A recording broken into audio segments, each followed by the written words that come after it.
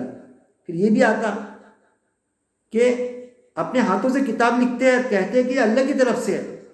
یوں دنیا میں تو کچھ کمائی کر لیتے ہیں، لیکن روز آخرت بدترین سزا ملے گی ان کو. قرآن میں یہ بھی آیت آپ کو ملیں گی، کیونکہ اللہ کے کلمات کو کوئی بدل ہی نہیں سکتا، اس کی حفاظت کی ذمہ داری اللہ نے لیا. پھر بدلتے کیا کہ وہ جو جبریل امین لائے تھے، امانت دار فرشتہ، تو وہ اللہ کے کلمات تھے جو پہلے آئے، اللہ کے احکامات. تو وہ تو وقت کے ہر نبی نے ایز اٹ از ویسا لکھ دیا کتابوں میں. آپ صلی اللہ علیہ وسلم نے بھی ایز اٹ از قرآن میں ویسا لکھ دیے. لیکن جب آپ صلی اللہ علیہ وسلم نے قول بولے لوگوں کے سامنے، تو کسی نبی نے کوئی خیانت نہیں کیا. اس میں نبی خیانت نہیں کرتا، نبی تو امین ہوتا، صادق ہوتا. تو آپ صلی اللہ علیہ وسلم نے کبھی خیانت نہیں کی ہے. اسی لیے آپ صلی اللہ علیہ وسلم کا یہ قول موجود ہے باقاعدہ کہ میں نے جو کہا میں اس کا مکلف ہوں، میں اس کا رسپانسیبل ہوں، اس کی رسپانسبلٹی میرے پر ہے. تم نے کیا سنا، کیا سمجھا اور کیا کہا، اس کا مکلف میں نہیں ہوں. صاف انداز میں آپ کو قول ملیں گا آپ صلی اللہ علیہ وسلم کا. اور یہ کس سے کہہ رہے ہیں آپ صلی اللہ علیہ وسلم؟ صحابہ رضی اللہ تعالیٰ اجمعین سے. وہ بات ہم پر بھی آتی کہ اللہ نے جو نازل کیا وہ آپ صلی اللہ علیہ وسلم نے قرآن میں، اللہ کے رسول صلی اللہ علیہ وسلم نے لوگوں تک کے پہنچا دیے اور قرآن میں لکھوا بھی دیے، جو قرآن میں کی شکل میں آج ہمارے پاس میں موجود ہے میرے بھائی. اب جب ہم جو قول بولیں گے، جو زبانہ منہ سے نکلا وہ قول رہتا، وہ قول میں اگر ہم تبدیلی کریں گے نا، تو پھر تو اللہ کو جواب دینا پڑے گا. اب جانے انجانے میں وہ بھی آیا تھا، جانے انجانے میں اس کا مطلب یہ نہیں کہ ہم بولے نہ کوئی چیز کو سمجھ کے، ارے ہم سے غلطی ہو جا رہی ہوں گی کیا. جانے انجانے میں جو غلطی ہوں گی ہماری، تو اللہ معاف کرتا، درگزر کرتا. لیکن ہم یہ نہ سوچے غلطی ہو جائیں گی کیا، بالکل ہم پرواہ نہ کریں. ہم جو آیت کو سمجھے ڈسکشن کریں، اور جو سمجھے ہم خود بھی سمجھے لوگوں تک کے پیش کریں. جانے انجانے میں جو غلطی ہوں گی اللہ معاف کرے گا. اور ہمارے میں تڑپ رہی قرآن کی آیتوں کو سمجھنے کی، اللہ کی بات کو سمجھنے کی. حدیث یعنی بات، ایک حدیث ایک انسانوں کی لکھی ہوئی بات، اور ایک اللہ کی بات جو قرآن میں موجود ہے. اللہ نے اپنی بات کو جسٹیفائی کیا، اس کی حفاظت کی ذمہ داری لی. حدیث 200-250 سال بعد لکھے گی، جس پر ہمارا ایمان ضروری ہے، اس پر ایمان ہونا ہی چاہیے. منکر حدیث نہ بنے ہم. لیکن جو حدیث قرآن سے ٹکرائیں گی، قرآن کی آیت سے، تو وہ حدیث تو نہیں مانی جائے گی. اس لیے میں کہتا قرآن سے حدیث کو سمجھیں گے، حدیث سے قرآن کو نہیں سمجھیں گے. ہم قرآن سے سائنس سمجھیں گے، سائنس سے قرآن کو نہیں سمجھیں گے. بہت خطرناک چیز ہے. الٹی کڑون شروعات، مراٹھی میں جو ہے نا ایک کہاوت، الٹی کڑون شروعات، یعنی الٹے طرف سے شروع کرنا. گنتی 1 2 3 سے 10 تک کی ہوتی، 1 2 3 4 9 10 کر کے 10 9 8 7 6 5 4 3 2 1 دے دو میرے کو نمبر. ابے تیرے کو الٹی گنتی کا بولے تھے کہ ہم نے؟ ایگزام میں آیا کہ بھائی 1 سے لے کے 10 تک کی گنتی لکھو، تو 1 2 3 4 5 ایسا کر کے اس نے 1 سے لے کے 10 تک کی لکھنا تھا، وہ گیا الٹا 10 9 8 7 6 5 4 3 بول رہا ہے کہ بالکل میں نے تو وہی آنکڑے لکھا، وہی لکھا اس میں 10 9۔ ابھی تو الٹی کا بولے تھے کہ تیرے کو؟ ایسی جغرافیہ کا پیپر ہے تو جغرافیہ کے پیپر میں سوال آیا کہ زمین کیسی ہوتی، تو جغرافیہ کے پیپر میں جغرافی کے ہم کو لکھنا پڑے گا زمین گول ہوتی، وہاں لکھ رہا ہے وہ زمین کے اوپر پانی پت کی جنگ ہوئی، ایسی ہوئی ویسی ہوئی، پانی پت کی جنگ بالکل صحیح لکھ رہا ہے، کون تھا اس میں شریک، پانی پت کی جنگ میں کیسا تھا، تو نمبر دے دیں گا کیوں؟ یعنی جغرافیہ کا جغرافی کا پیپر اس میں ہسٹری ڈال دیا، اب بالکل صحیح لکھا، نہیں ملنے والے نمبر۔ ان چیزوں کو بھی سمجھنا پڑے گا ہم کو۔ پھر اللہ اپنے قاعدے خلاف نہیں کرتا، اللہ نے جو قرآن میں قاعدے بیان کیا نا اس کے خلاف نہیں کرتا۔ اللہ نے قاعدہ بیان کیا دوزخ میں ہمیشہ ہمیشہ رہیں گے تو ہمیشہ ہمیشہ رہیں گے، قرآن کی آیت ہے کہ عذاب ہلکا بھی نہیں کیا جائے گا، بلکہ یہاں تک کہ آتا ہے کہ سارا مال اسباب دینے کے لیے تیار ہو جائیں گے اللہ سے، اللہ کو اپنے میر بیوی بچے سب لے لے، اللہ پورا مال لے لے جو میں نے دنیا میں کمایا، جبکہ وہاں کیا دیں گے، وہاں تو سب خالی رہے گا۔ تو اللہ نے ایک مثال دیا وہاں پر، بتایا کہ اگر پورا مال بھی دیں گے تو بھی دوزخ سے نکلیں گے نہیں، عذاب ہلکا بھی نہیں کیا جائے گا، اتنا خطرناک معاملہ۔ تو اللہ کے قاعدے کے خلاف اللہ نہیں کرے گا، اللہ کے قاعدے قرآن میں بیان کر دیے گا۔ اللہ نے قرآن میں جو قاعدے اللہ نے بتایا نا تو اس کو اللہ نے ہمیشہ آیتوں میں کئی آیتوں میں جسٹیفائی کیا کہ تم نے یہ مت سمجھنا کہ ہم ہمارے قاعدے کے خلاف کر دیں گے، باوجود اس کے کہ اللہ ہر چیز پہ قادر ہے، کہ اللہ چاہے تو اپنے قاعدے کے خلاف بھی کر سکتا، کون کیا کرے گا اللہ کا، لیکن اللہ نے بیان کرے کہ میں نہیں کروں گا، میں میرے قاعدے کے خلاف نہیں کروں گا، میں نے تمہارے لیے جنت تمہاری وراثت تھی، تو اللہ تو یہ بھی کر سکتا، قادر ہے اللہ کہ ہاں وراثت تھی نہیں دیتا میں، لیکن اللہ ایسا نہیں کرے گا۔ اللہ نے کہا کہ میں میرے وعدہ خلافی نہیں کروں گا، لیکن میرے قاعدے کے مطابق زندگی بسر کرو۔ اور اللہ کے قاعدے کہاں موجود ہے میرے بھائی؟ اللہ کے قاعدے قرآن میں موجود ہے۔ اللہ کے قاعدے وہ جو آپ صلی اللہ علیہ وسلم پر وقتاً فوقتاً وہی نازل ہوئی، اور آپ صلی اللہ علیہ وسلم نے کسی طرح کی خیانت نہیں کرتے ہوئے قرآن میں ہر چیز لکھا دی، ایچ اینڈ ایوری۔ قرآن کے علاوہ کوئی وہی نہیں، کوئی یہ کہتا کہ حدیث فلاں حدیث وہی ہے، جبریل امین اس کے علاوہ بھی آتے تھے اور وہ لکھا کے گئے، اب پھر 200-250 سال بعد آپ صلی اللہ علیہ وسلم کے انتقال کے بعد میں کسی صحابی کو پہلے بتا دی تھی، وہ صحابی نے بعد میں ڈکلیئر کیا، سب قرآن کے خلاف باتیں، ایچ اینڈ ایوری ساری چیزیں آپ صلی اللہ علیہ وسلم نے قرآن میں لکھا دی جو نازل ہوا۔ پھر ہمارا جذبات میں ہم ایسے ہو جاتے غلو کی شک۔ قرآن میں سورہ البقرہ سورہ النساء میں اللہ نے صاف انداز میں فرما دیا ہمارے لیے کیا انسٹرکشن ہے، ہمارے لیے انسٹرکشن ہے کہ ہم نبیوں میں فرق نہیں سمجھتے، باوجود اس کے کہ سورہ بنی اسرائیل میں اللہ نے فرما دیا کہ ہم نے بعض کو بعض پر فضیلت دی، بعض نبی کو بعض پہ فضیلت دی، وہ اللہ کا سبجیکٹ ہے، اس میں گھسنے کی کوئی ضرورت نہیں۔ ہمارے لیے کیا انسٹرکشن ہے؟ ارے جب ہم پیپر دینے جاتے یا کوئی ٹیچر ہم کو سمجھاتا تو ہم اس کے سبجیکٹ میں گھستے کیا؟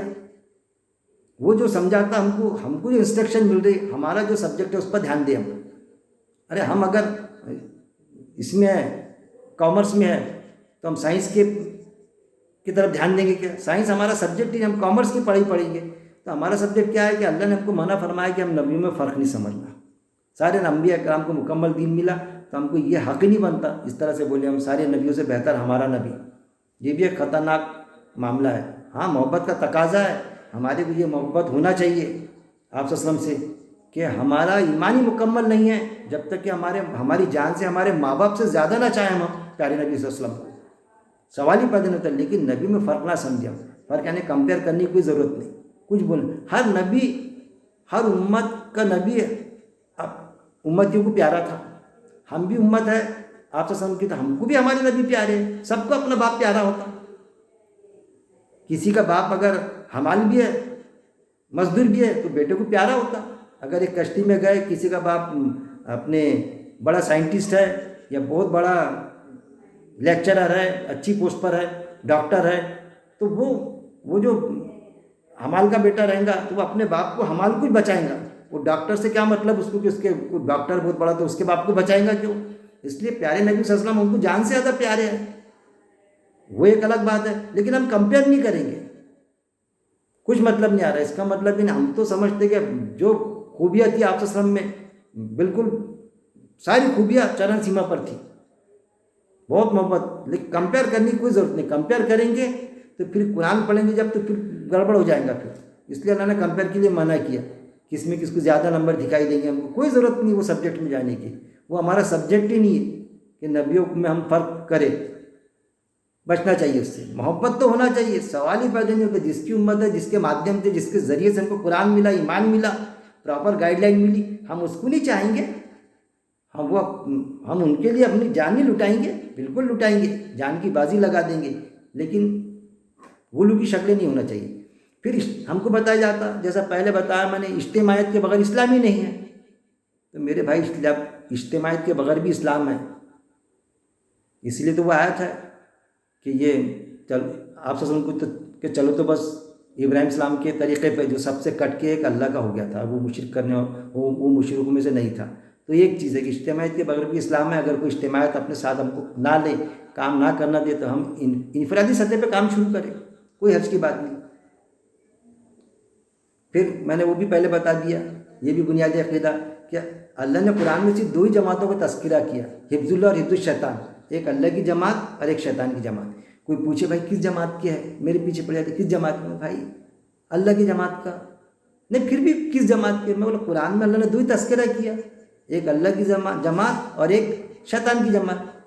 تو پھر ہم یہ سمجھیں گے پھر کہ باقی جماعتیں جو ہے تو پھر شیطان کی ہے کہ ارے بھائی ہر جماعت میں، اس کی بھی ڈیٹیل بتایا میں نے میرے ویڈیو میں. اب یہاں ہر کسی بھی جماعت سے جڑ کے کام کرے. جماعت ایک پلیٹ فارم ہے. جیسا ہم ریلوے اسٹیشن جاتے تھے 1 سے 15 تک کے سمجھیے پلیٹ فارم ہے.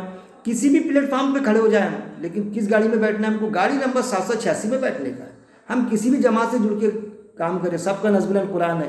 لیکن قرآن میں جو قاعدے ہیں، وہ قاعدے کے حساب سے وہ جس پوائنٹ پہ کام کرتی ہے اس پوائنٹ پہ کام کرنے کا. جہاں بھی جس مقام پر وہ قرآن کے قاعدے سے ہٹی تو وہاں ان کا ساتھ نہیں دینے کا. ارے بھائی آپ وہ مدعے میں تمہارے ساتھ میں نہیں ہوں. صاف بولنا، تنقید کرنا ان کو. کسی بھی جماعت جو ہے یہ پلیٹ فارم سمجھیے اس کو. ہر جماعت میں سے کسی میں سے 500، کسی میں سے 1000، کسی میں سے 200، کسی میں سے 5000 ایسے نکلیں گے. وہ جو نکلیں گے اصل میں وہ الجماعت ہے، وہ اللہ کی جماعت ہے، اللہ کی پارٹی ہے، حفظ اللہ ہے. وہ جو ہر جماعت میں ایسے اشخاص اپنے جیسے جس کا قرآن جو تنقید کرتا وہ موجود ہے، وہی اصل میں جماعت ہے، اللہ کی جماعت ہے. وہ بھی ایک اجتماعیت بنی ہوئی ہے نا، جو بکھری ہوئی ہے، جو ہر جماعت میں موجود ہے. ایسے نمائندے جو باقاعدہ ان کے غلط کام کی تنقید کرتے، اس پر تنقید کرتے، ان کے جو اچھے کام ہوں جو قرآن کے مطابق ہے اس کے ساتھ میں یوگدان دیتے، جماعت کے پلیٹ فارم سے کام کرتے. وہ کوئی مذاق کا نہیں. وہ بھی چیز کو ہم سمجھیں. تو یہ بھی بتا دیا میں نے ایک پوائنٹ کہ ہم قرآن سے حدیث اور سائنس کو سمجھیں، نہ کہ حدیث اور سائنس سے قرآن کو سمجھنے کی کوشش کریں. اللہ سے دعا ہے کہ اللہ رب العزت شعوری مسلم بننے کے ہمارے دل میں تمنا، بالکل شدت کے ساتھ میں تمنا ہم پیدا کرے اور ہم اس کے لیے گامزن ہو. اور جو میں نے نکات بتایا ہوں، اس کے علاوہ بھی کچھ نکات اگر نکلتے تو آپ بتائیے مجھے. شعوری مسلم بننے کے لیے یہ نکات، یہ چیزیں جو بنیادی ہے، جس کے بغیر ہم شعوری مسلم بن ہی نہیں سکتے جب تک کہ ہم اس پر گامزن نہیں ہوں گے، اس کی اسٹڈی نہیں کریں گے. اور یہ آپ کو آسان طریقے سے قرآن جب پڑھیں گے آپ کو تو ایک پوائنٹس آپ کو کلیئر ہوں گا. سوالات کریں گے، یہ کریں گے تو ایک چیز مدعا کلیئر ہوتے جائیں گا آپ کو. تو اللہ سے دعا ہے کہ اللہ رب العزت ہم کو قرآن کو پڑھنے اور سمجھ کے پڑھنے، قرآن پڑھنے کے بعد میں سمجھنے، ایک آیت پر غور و تدبر کرنے، غور و تدبر کے بعد میں عمل کرنے، اور عمل کے بعد میں تمام بندگان خدا تک کے اس کو پہنچانے، اور پہنچانے کے بعد میں خود عمل پر جمع رہنے کی میرا مالک، موت تک اس پہ جمع رہنے کی میرا مالک توفیق دے. وآخر الدعوانا ان الحمد للہ رب العالمین.